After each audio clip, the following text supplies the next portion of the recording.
John Lennon and Paul McCartney wrote the vast majority of the Beatles songs and were the driving creative force behind the band's music.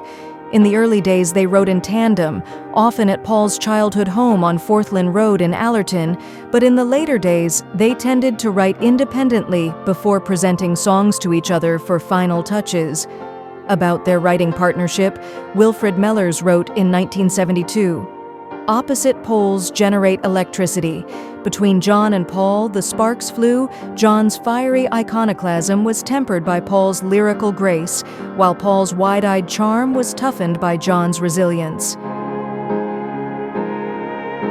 However, it wasn't just John and Paul who wrote the band's biggest hits. George Harrison was also an accomplished songwriter, but he had to fight to make his voice heard at times, with Paul and John assuming creative control. The Wavertree-born star had written some songs that the Beatles recorded in the early days and was given a quota of compositions for each album.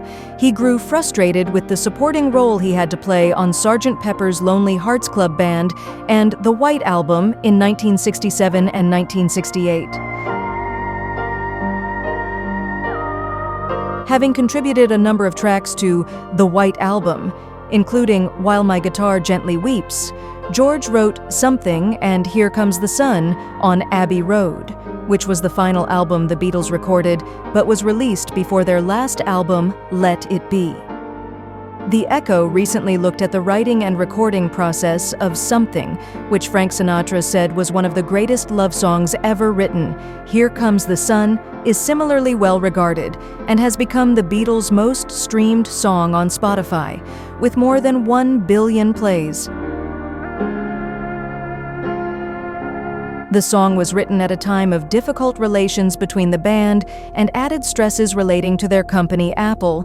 About writing the track, George said in The Beatles Anthology, "Here Comes the Sun was written at the time when Apple was getting like school, where we had to go and be businessmen, sign this and sign that.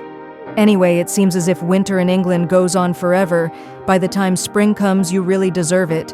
So one day I decided I was going to sag off Apple and I went over to Eric Clapton's house. The relief of not having to go and see all those dopey accountants was wonderful. And I walked around the garden with one of Eric's acoustic guitars and wrote, 'Here Comes the Sun.'" The song was recorded from July 7th to August 19th at Abbey Road. John did not feature on any of the recordings as he was recovering from a car crash, and George completed most of the song by himself, with Paul providing backing vocals and bass and Ringo Starr on drums. An orchestra was also utilized in the recording.